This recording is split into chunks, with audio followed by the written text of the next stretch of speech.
அஸ்ஸலாமு அலைக்கும். Welcome to Niyaisha life style.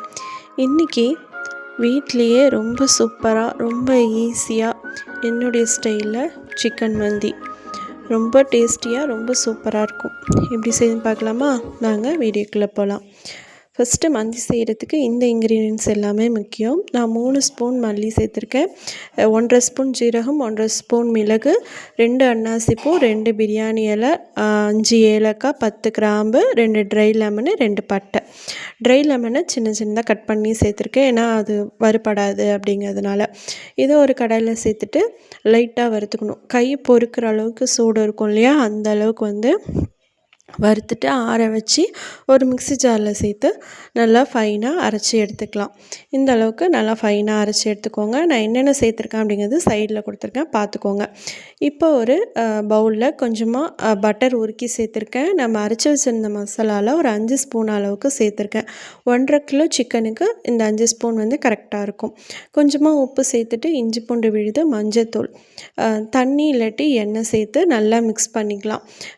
பாக்கி மசாலா கொஞ்சம் இருக்குது, அது அப்படியே இருக்கட்டும். நம்ம கடைசியில் சேர்க்கணும். நான் எதுக்கு சேர்க்கணும்னு சொல்கிறேன், கடைசி வரைக்கும் ஸ்கிப் பண்ணாமல் பாருங்கள். இப்போ இதை நல்லா மிக்ஸ் பண்ணிவிட்டு, மந்திக்கு எப்போதுமே வந்து பெரிய பெரிய பீஸாக தான் சிக்கன் எடுப்பாங்க. நான் அந்த மாதிரி எடுக்காமல் மீடியம் சைஸாக பார்த்து தான் எடுத்திருக்கேன். அதில் வந்து 1.5 கிலோ அளவுக்கு எடுத்திருக்கேன். இப்போ நம்ம மிக்ஸ் பண்ணி வச்சுருந்த மசாலா எல்லாத்தையுமே வந்து இந்த சிக்கனில் எல்லாத்துலேயும் வந்து நல்லா வந்து பெரட்டி எடுத்துக்கலாம். மந்தி செய்கிறதுக்கு மேக்ஸிமம் வந்து ஒரு 3 மணி நேரமாவது சிக்கன் வந்து நல்லா வந்து மேரினேட் ஆகிருக்கணும். ஓவர் நைட் வச்சாலும் கூட ஓகே தான். அல்லது அப்படின்னா குறைந்தபட்சம் ஒரு மணி நேரமாவது அதை ஊற வச்சு செஞ்சோம் அப்படின்னா தான் டேஸ்ட் நல்லாயிருக்கும். இதுக்கு வந்து என்னுடைய ஸ்டைலுன்னு சொன்னதுனால நான் என்னென்னா தக்காளியும் பச்சை மிளகாவும் இதில் எக்ஸ்ட்ராவாக சேர்க்குறேன். மந்தியில் வந்து இது சேர்க்க மாட்டாங்க, ஆனால் அது இந்த சேர்க்குறது வந்து ரொம்ப டேஸ்ட்டாக இருக்கும். எப்படின்னு சொல்லிட்டு கடைசியில் சொல்கிறேன். இப்போ வந்து நம்ம தாளிக்கிறதுக்கு வந்து இந்த எல்லா ஐட்டம்ஸும் பட்டை, கிராம்பு, பிரியாணி இலை, ஏலக்காய், வெங்காயம், மீடியம் சைஸ் வெங்காயம் 2 வெங்காயம்.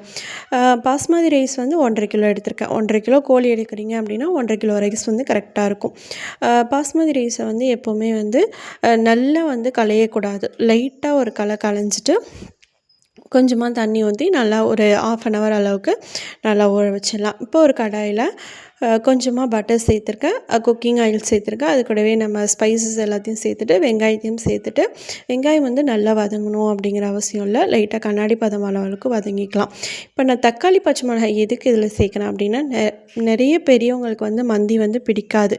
நம்ம இந்த தக்காளியும் பச்சை மிளகாயும் இதில் சேர்க்கும் போது அதோடைய ஸ்பைசஸ் வந்து நல்லாயிருக்கும், சாப்பிட்றதுக்கு நல்லா டேஸ்ட்டாக இருக்கும். இப்போ அந்த தக்காளிலாம் நல்லா வதங்கினதுக்கப்புறமா நம்ம ஊற வச்சிருந்த கோழியும் இதில் சேர்த்துட்டு, நான் வந்து சிக்கன் ஸ்டாக் 2 சேர்த்துருக்கேன். அது வேணும்னா நீங்கள் சேர்த்துக்கலாம், எல்லாட்டையும் வேணால் ஸ்கிப் பண்ணிவிடுங்க. இது நல்லா லைட்டாக வதங்கினதுக்கப்புறமா 1.5 கிலோ ரைஸ்க்கு வந்து நான் 1.5 கிலோ அளவுக்கு தண்ணி ஊற்றிருக்கேன் கரெக்டாக. கோழியில் வந்து கொஞ்சமாக தண்ணி விடும்.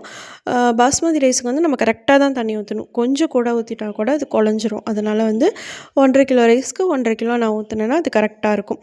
அது நல்லா கொதித்ததுக்கப்புறமா சிக்கன் வந்து ஓரளவுக்கு வெந்திருக்கும். வந்து சிக்கனெல்லாம் எடுத்துகிட்டு நம்ம ஊற வச்சுருக்கிற ரைஸ் இதில் சேர்த்துட்டு லைட்டாக மிக்ஸ் கொடுத்துட்டு அதை அப்படியே கொதிக்கிறதுக்கு வச்சிடலாம். இப்போ நம்ம மசாலா எடுத்து வச்சுருந்தோம் இல்லையா, அதில் ஒரு 2 ஸ்பூன் அளவுக்கு இதில் எடுத்துகிட்டு கொஞ்சமாக வந்து கலர் பவுட்ரு சேர்த்து தண்ணி கலந்து நல்லா மிக்ஸ் பண்ணி வச்சுக்கலாம். இப்போ வந்து தம் போடுறதுக்கு ரைஸுமே கரெக்டாக ரெடி ஆகிடுச்சு. இப்போ லைட்டாக ஒரு மிக்ஸ் கொடுத்துட்டு அதை அப்படியே தம் போட வச்சிடலாம். கொஞ்சமாக கலர் பவுட்ரு சேர்த்துருக்கேன், வேணும்னா நீங்கள் சேர்த்துக்கோங்க, இல்லாட்டி ஸ்கிப் பண்ணிவிடுங்க.